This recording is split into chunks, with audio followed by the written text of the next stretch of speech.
Sairam electronics and batteries कोणत्याही electronic वस्तू खरेदीवर हमखास आकर्षक भेटवस्तू सोबतच मिळवा 5000 पर्यंत कॅशबॅक 0% डाउन पेमेंट 0% व्याजदर।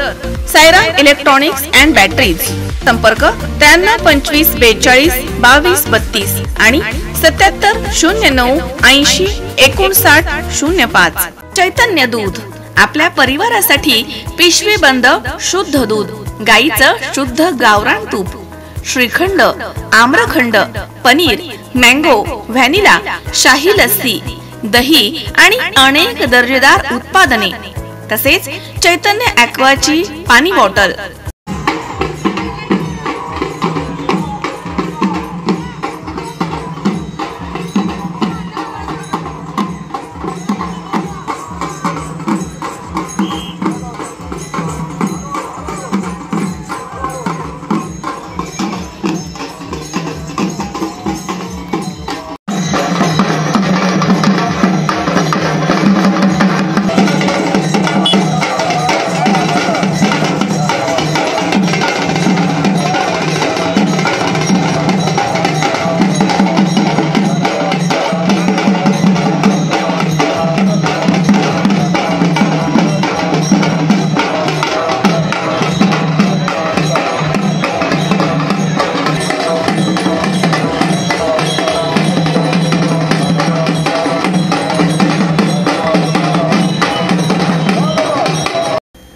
ज्ञानोबा माऊली तुकाराम असा जयघोष करत नेवासा येथील श्री संत ज्ञानेश्वर महाराज मंदिर संस्थानच्या वतीनं काढण्यात आलेल्या पंढरपूर आषाढी पायी दिंडीचे मंगळवारी 2 जुलै रोजी हरिभक्तपरायण देवीदास महाराज म्हस्के यांच्या नेतृत्वाखाली पंढरपूरकडे प्रस्थान झाले। या दिंडीचे फटाक्यांची आतिषबाजी करत चौकात उत्स्फूर्तपणे स्वागत करण्यात आलं। ज्ञानोबा माऊली तुकारामच्या गजरामध्ये माऊलींच्या पुण्यभूमीमध्ये श्री क्षेत्र नेवासा नगरीमध्ये दिंडीमधील पहिलं रिंगण भक्तिमय वातावरणात पार पडलंय।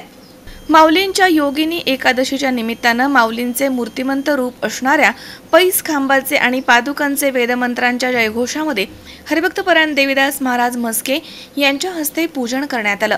त्यानंतर देवस्थानचे अध्यक्ष पांडुरंग अभंग तसेच माजी आमदार बाळासाहेब मुरकुटे, युवा नेते उदयनदादा गडाख यांनी पादुका डोक्यावरती घेऊन नंतर पालखीमध्ये पादुकांचं पूजन केलं। संत ज्ञानेश्वर महाराज मंदिर प्रांगणामधनं आषाढी वारी पायी दिंडी सोहळ्यास प्रारंभ करण्यात आला। अग्रभागी नृत्य करणारे अश्व, त्यामागे भागवत धर्माची पताका खांद्यावरती घेत ज्ञानोबा माऊली तुकाराम जयघोष करणारे वारकरी, भजनं गाणारी भजनी मंडळ, पुष्पांनी सजवण्यात आलेला पालखी रथ, त्यामागे डोक्यावरती तुळशी कलश घेतलेल्या महिला भाविक असं या दिंडीचं एकंदरीत स्वरूप होतं। सदर दिंडीचे नेवासा नगरीमध्ये आगमन झाल्यानंतर फटाक्यांची आतिषबाजी आणि तोफांची सलामी देत चौकात स्वागत करण्यात आले। यावेळी निघालेल्या दिंडीमध्ये रामकृष्ण आश्रमाचे गोणेगाव चौफुली येथील महंत हरिभक्तपरायण भगवान महाराज जंगले शास्त्री तसेच नंदकिशोर महाराज खरात, संजय महाराज सरोदे, श्री संत ज्ञानेश्वर महाराज मंदिर देवस्थानचे अध्यक्ष माजी आमदार पांडुरंग अभंग तसेच विश्वस्त विश्वासराव गडाख, ज्ञानेश्वर माऊली शिंदे, रामभाऊ जगताप, कृष्णाभाऊ पिसोटे, कैलास जाधव, हरिभक्तपरायण रामनाथ महाराज पवार, कृष्णा महाराज हार्दे, नेवासा कृषी उत्पन्न बाजार समितीचे सभापती नंदकुमार पाटील, दिलीपराव मोठे यांच्यासह सर्वपक्षीय पदाधिकारी, सर्वधर्मीय नागरिक मोठ्या संख्येनं सहभागी झाले होते। नेवासा येथील बसस्थानकाच्या प्रांगणामध्ये पालखीचं आगमन झालं असता ज्ञानोबा माऊली तुकारामाच्या गजरामध्ये वारकऱ्यांचं रिंगण पार पडलंय। या रिंगण सोहळ्यामध्ये सर्वप्रथम अश्वांचं रिंगण झालं, त्यानंतर झेंडेकऱ्यांचं रिंगण झालं आणि त्यानंतर भजनी मंडळ वारकऱ्यांसह महिलांचं रिंगण सादर करण्यात आलं। अश्वनृत्य उपस्थित भाविकांचे आकर्षण ठरलं होतं। जगामध्ये अत्यंत पवित्रतम असलेलं हे नेवासा क्षेत्र आहे।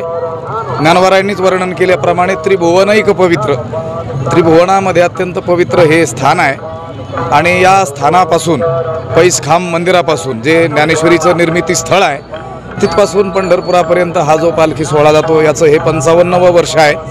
वैकुंठवासी सद्गुरू बंशीबाबांनी सुरू केलेला हा सोहळा दिवसेंदिवस वाढत चाललेला आहे आणि नेवासाच नव्हे तर सर्व दूरवरून येणारे भाविक यामध्ये मोठ्या उत्स्फूर्ततेनं सहभागी होतात. हजारो भाविक या दिंडीमध्ये सहभागी दरवर्षी होत असतात. याही वर्षी अनेक भाविक उत्साहानं यामध्ये सहभागी झालेले आहेत. आळंदीप्रमाणे नेवासेचा दिंडी सोहळा व्हावा अशी आपली अपेक्षा काय?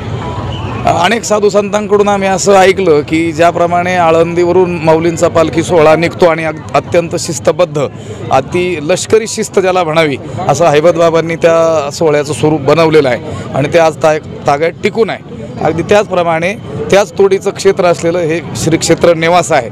नेवासा क्षेत्र हे देखील आळंदी पंढरीप्रमाणेच मोठं महान असं क्षेत्र आहे आणि या ठिकाणाहूनही माऊलीचा एक पालखी सोहळा निघावा अशी अनेक महान संतांनी आमच्याजवळ इच्छा व्यक्त केलेली आहे आणि त्यांनी सांगितलं की प्रयत्न जर तुमच्याकडून होत असेल तर हळूहळू का होईना पण अगदी माऊलींच्या आळंदी सोहळ्यासारखं स्वरूप याला कधी ना कधी प्राप्त होईल असं. ग्रंथराज ज्ञानेश्वरीचे रचनास्थान असलेले अहमदनगर जिल्ह्यातील श्री क्षेत्र नेवासा या ठिकाणून संत ज्ञानेश्वर माऊलींची पालखी आज पंढरपूरच्या दिशेने मार्गस्थ झालेली आहे. आपण बघत आहात या ठिकाणी श्री क्षेत्र नेवासा या ठिकाणी आज पहिला रिंगण सोहळा संपन्न होत आहे. या रिंगण सोहळ्यामध्ये टाळकरी, वारकरी, त्याचप्रमाणे आश्वांचे, महिलांचे रिंगण देखील साजरे करण्यात आलेले आहे.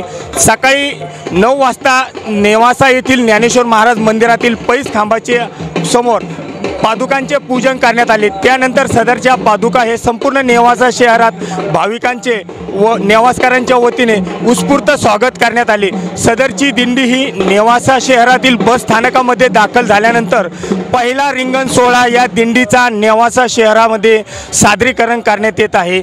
या दिंडीचे हे 95 वर्ष असून या दिंडीचे महाराष्ट्रामध्ये नावलौकिक आहे. शंकर नाबदे, C24 तास, नेवासा. सुनबाई, आजही चहा काल सारखाच बनव. अगं, कोणती नवीन चहापत्ती आणली आहेस का? काय ग, कालच्या चहाचं रहस्य काय आहे? प्रत्येक चांगल्या चहासाठी आवश्यक आहे राजहंस दूध. चहापत्ती तीच, फक्त दूध नवीन. आणि माझ्या चहाला मिळाला सुंदर रंग आणि स्वाद. तुम्ही फक्त दूध बदला. राजहंस दूध आणा आणि असा मस्त चहा बनवा.